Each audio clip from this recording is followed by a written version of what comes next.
very warm welcome to all the viewers. Today we are going to read and understand the sonnet number 18, Shall I Compare Thee to a Summer's Day by William Shakespeare.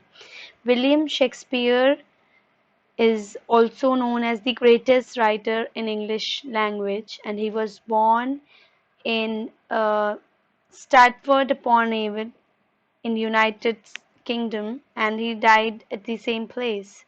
He wrote 37 plays and around 150 poems, and sonnet number 18 is a very important and beautiful sonnet written by William Shakespeare, which is considered to be dedicated to a male friend of Shakespeare.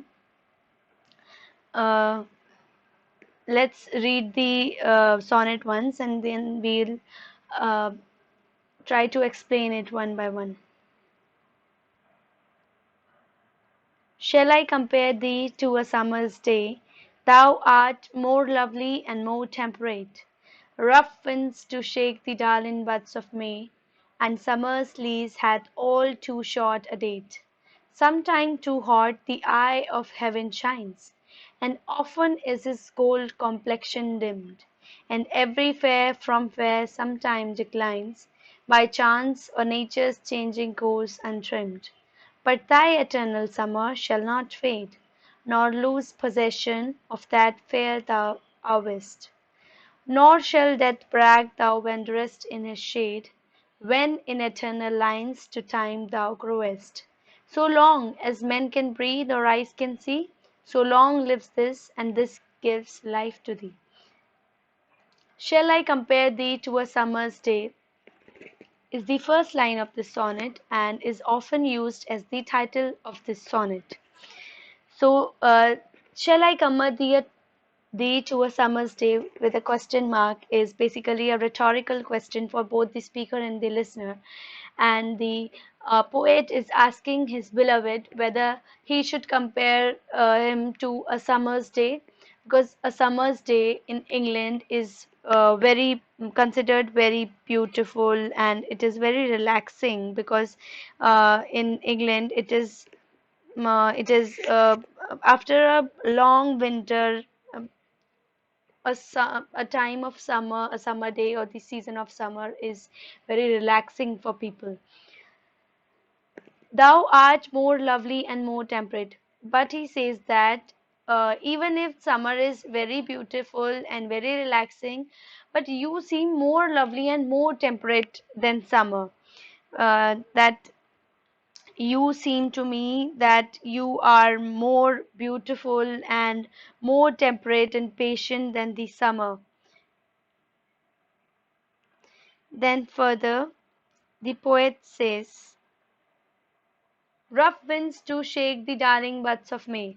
That the rough winds of the summer shake the darling buds of May. Darling means delicate buds of May. And summer's lease hath all too short a date. So when something is in lease, then we have to return it to the owner after a certain period of time, which is a very short period of time. So the same way the poet says that summer is in lease, that means it is for a very short period of time. And in England also, summer is a very short season. Sometimes too hot the eye of heaven shines, and sometimes the heat is so much, it is so scorching, and the sun shines so brightly that it is unbearable. And often is his gold complexion dimmed. But sometimes the sun is covered and hidden behind the clouds, and that time it is not much hot, it is fine. And every fair from fair sometimes declines, which means that every lovely or beautiful thing, however beautiful, however lovely a thing is, uh, it has to drop down, or it will become less and less beautiful or less lovely sometime later. uh, and the same way the summer also, it also goes after a certain period of time, it becomes less hot, and same by chance or nature's changing course untrimmed.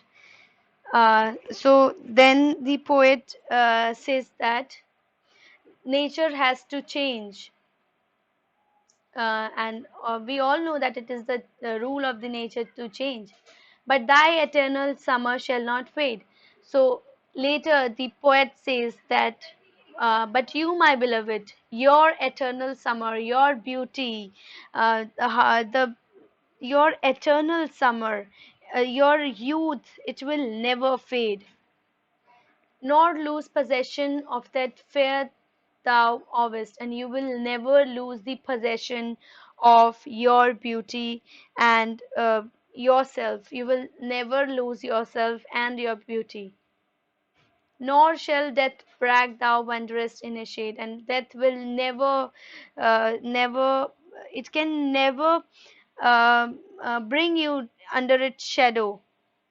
Means your when your youth will grow, it will not grow towards death, means it will not come to an end. Your beauty is eternal.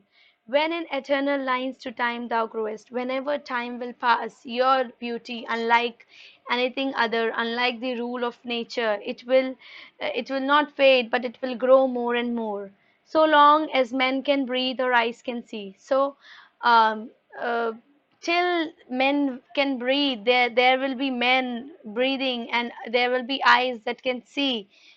uh, and as long as the human race will continue to exist and and see, so long lives this, and this gives life to thee. And so long as the human race continues to exist and read this poetry, this poem of mine, uh, and this poem will survive because it will be read by readers, which will keep it alive. Then what will keep alive is you, your beauty, and your memory. So technically, your beauty will never fade, it will never die. This was the uh, um explanation of this sonnet, uh, of what I understood, and I tried to um, explain it to you in my way. Drop down in comments if you want more poetry or more sonnets to be explained. Thank you.